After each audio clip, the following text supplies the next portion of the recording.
Hey everybody, and welcome back to the board meeting. Today I'm going to be giving my review of the latest set in the Unmatched series of games, and that is Unmatched Battle of Legends Volume 2. Now, Unmatched is one of my all-time favorite games, so I was very excited about this one coming out, and it's got 4 new characters. It's got Yennenga, it's got Sun Wukong, it's got Achilles, and it's got Bloody Mary. Let's go down to the table and I'll give a quick overview of all these characters plus the map. Then we'll come back up here and I'll give my final thoughts on the whole set. First, let's talk about this newest map. Nothing too special about the layout, but the newest mechanic they have introduced for this map is that some spots will get you a +1 attack on certain adjacent spots. And the spots were given these +1s for having the higher ground, so I did enjoy that thematically. My only complaint about the map is that it seemed people were having a lot more trouble than usual getting to each other because of how many choke points the map has where players can't go anywhere. They kept with what they have been doing lately of adding the same map on the opposite side, but just using a rim for the circles, showing off more of the artwork than just the filled in circles of the regular maps. Moving on to the 4 heroes now, starting with Yennenga. Our first hero, Yennenga, was a warrior princess of Africa, and I apologize if I'm saying her name wrong. I was really excited about this hero solely based on this was the one character from the set I had never heard of, so it was fun looking into her history. Yennenga is a ranged hero who has 2 sidekick archers. The archers have 2 health each, which is something we haven't seen from other sidekicks. And there are no other ranged fighters in this set. Yennenga's special power is that when she is hit, you can relegate that damage to her archers, so you're basically sacrificing them for her. And don't be too afraid to do it either, since she has several cards to bring back dead archers. She has a starting health of 15, and her archers having 2 each with the possibility of bringing them back makes her feel like she has quite a lot of health. Next up, we have Achilles. I made a video a while back about 10 sets I would like Unmatched to do. An Achilles set was on that list, so this is a character I was very pumped for. Achilles comes with the sidekick Patroclus. Achilles starts with a ton of health, 18, and Patroclus has 6 health. Achilles' special ability is that if Patroclus dies, you have to discard 2 cards, but from then on, all of Achilles' attacks will get +2 bonus to it as he has become enraged with the loss of Patroclus. You also get to draw a card if you win a combat. You do actually have some cards in Achilles' deck that will give you bonuses if Patroclus is either alive or dead as well, which you will have to try and plan out as best you can when to just let Patroclus die. Moving on to the myth, Bloody Mary. Bloody Mary was also on my list of sets of characters I would want for Unmatched. Now, Bloody Mary's character is all about dealing with the number 3, which seems to be for thematic reasons of calling her name 3 times. Her special ability is if at the start of her turn she has 3 cards in her hand, she automatically gets a 3rd action. Then she has cards in her hand that will give her big boosts if that card was played as her 3rd action. She has 16 health and has no sidekicks to go with her, but she definitely doesn't need them as she prowls around the board looking for her next victim. Finally, on to our last hero, Sun Wukong.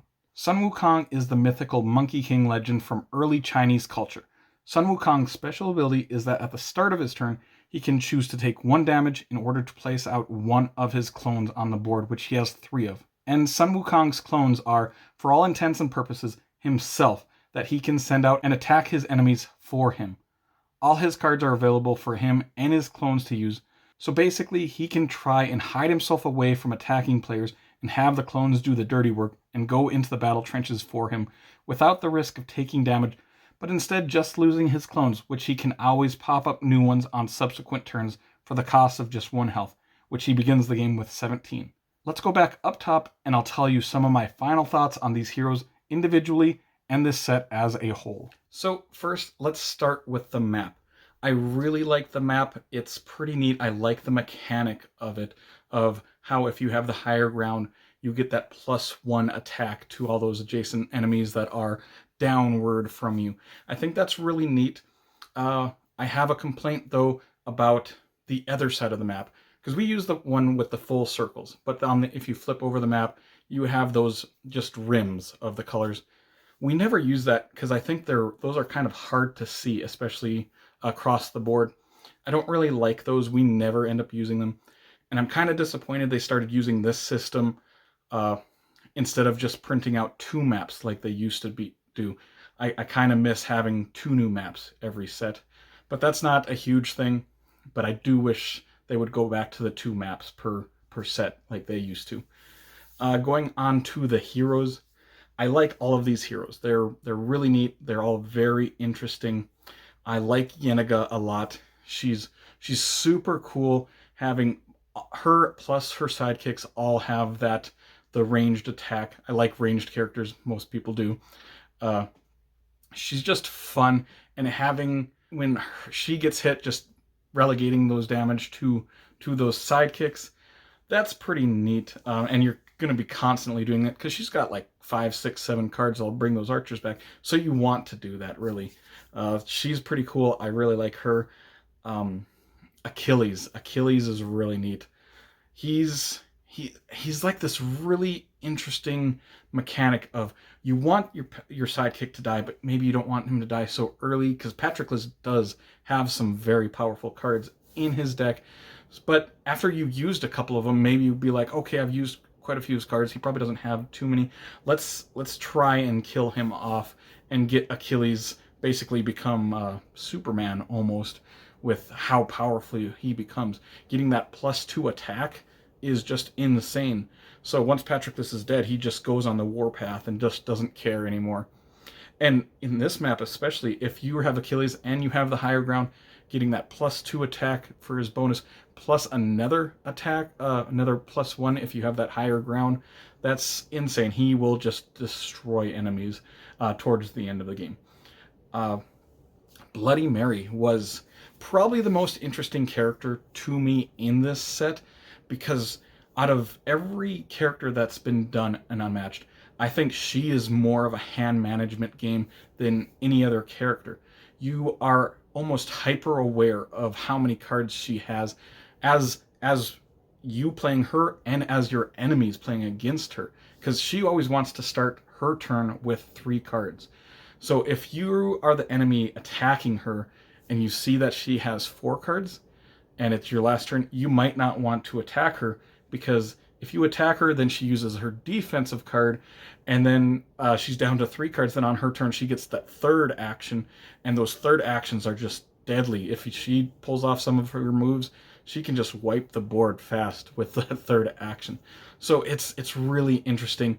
Everybody's always aware of how many cards Bloody Mary's character has at all times, which is neat, which never occurred before this happened. Everybody's like, how many cards do you have? You know, like a couple. But with Bloody Mary, it's like, how many cards do you have? 4? Okay. Then you're going to plan almost with that. Sun Wukong. I think Sun Wukong is actually the most powerful character in this game, only because he just has his clones go out and do his dirty work. Every time Sun Wukong I was playing as him or playing against him, the person who was playing him just hid in that corner trying to flee away from everybody and having their clones go out and attack for him, putting his clones in between him and the enemies so that the enemies can't reach actually him, and only getting, losing 1 health per putting out all these clones, and him being able to use all of his cards at all time because all of his clones can use all of his cards. I would say he's probably the most powerful character in the game. He's probably not my favorite in this set. I think Bloody Mary is actually my favorite in this set.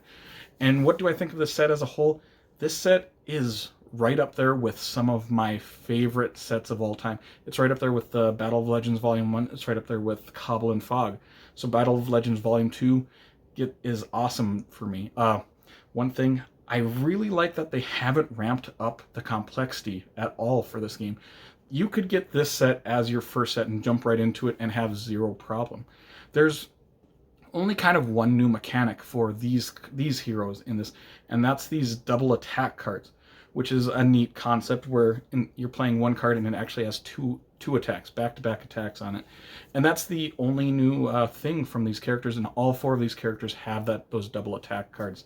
And I really like them. That throws in a new twist, but it's no more complexity than the regular cards, really.